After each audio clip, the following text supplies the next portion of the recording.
السلام علیکم ورحمۃ اللہ وبرکاتہ۔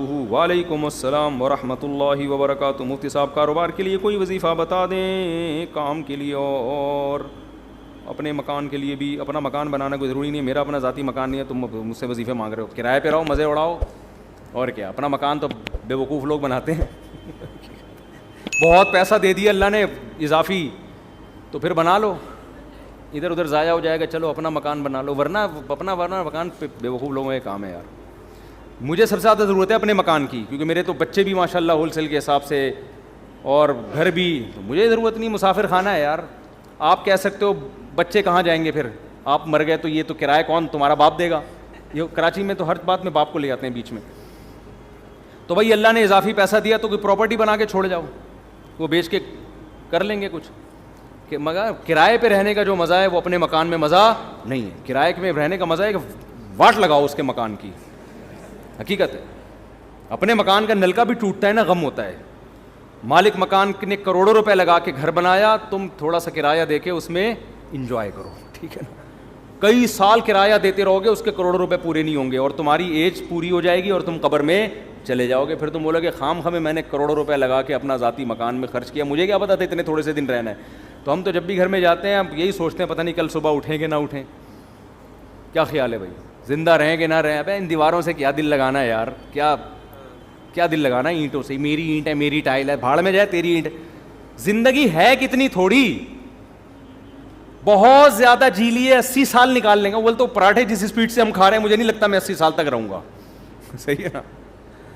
ہم کہتے ہیں پراٹھے کھا کے مر جانا، یہ بغیر پراٹھوں کے 80 سال تک زندہ رہنے سے بہتر ہے۔ اللہ بچائے، ویسے جب مرنے لگتا ہے پھر آدمی یہ نہیں سوچتا، پھر کہتا ہے یار خیر وہ ہے نا، ایک آدمی کہتا تھا اللہ زندگی سے موت ہی بہتر ہے، بار بار کہتا تھا۔ تو کوئی درخت پہ چڑھ کے کسی نے رسی پھینک دی، اور یہ اس نے رسی دیکھی، دعا مانگ رہے ہیں اللہ زندگی سے موت ہی بہتر ہے۔ تو جب پھندا دیکھا نا، اس نے کہا یہ کیا ہے؟ اوپر سے آواز آئی، اے میرے بندے میں اللہ ہوں، میں نے تیری دعا سن لی ہے، تو یہ پھندا گلے میں ڈال، میں کھینچ لوں گا اوپر تجھے۔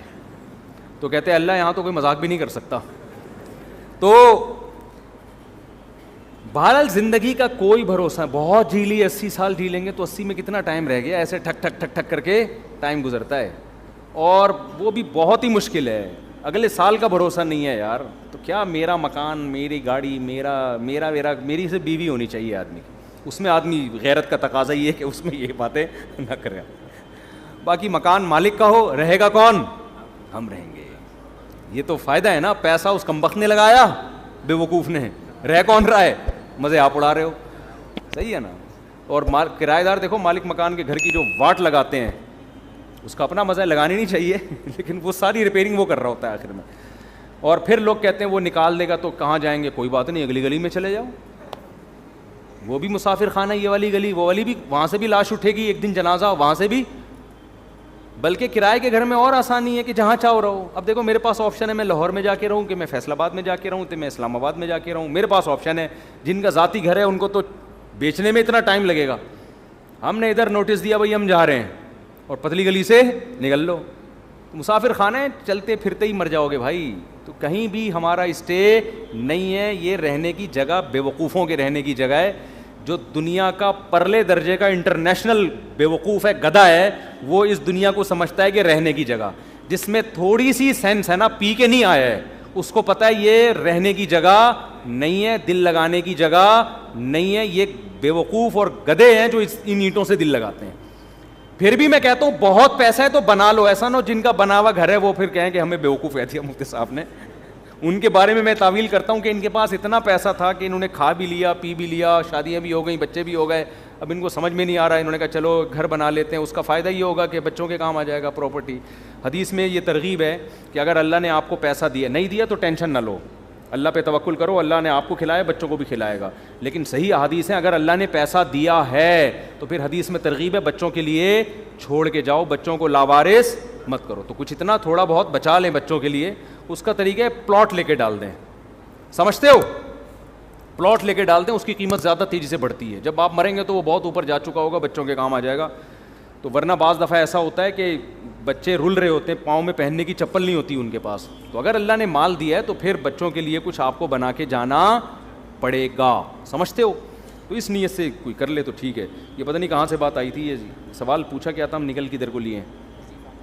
کاروبار کا وظیفہ ہے, مکان کا وظیفہ تو میں نہیں بتاؤں گا, ذاتی مکان ضرورت ہی نہیں ہے. کیا کاروبار کے لیے میں وظیفہ بتا دیتا ہوں. وہ وظیفہ یہ ہے کہ صبح اٹھ کے جاگنگ کرو, پہلے تو فجر کی نماز پڑھو, پھر جاگنگ کرو, پھر پٹھان روٹے کے 2 پراٹھے کھاؤ.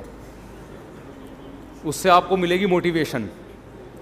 جب کاکڑ دنہ ہو جائے گا, کاکڑ دنہ سمجھتے ہو, نئے نئے لوگ آتے رہتے ہیں, پرانے بور ہو جائیں گے.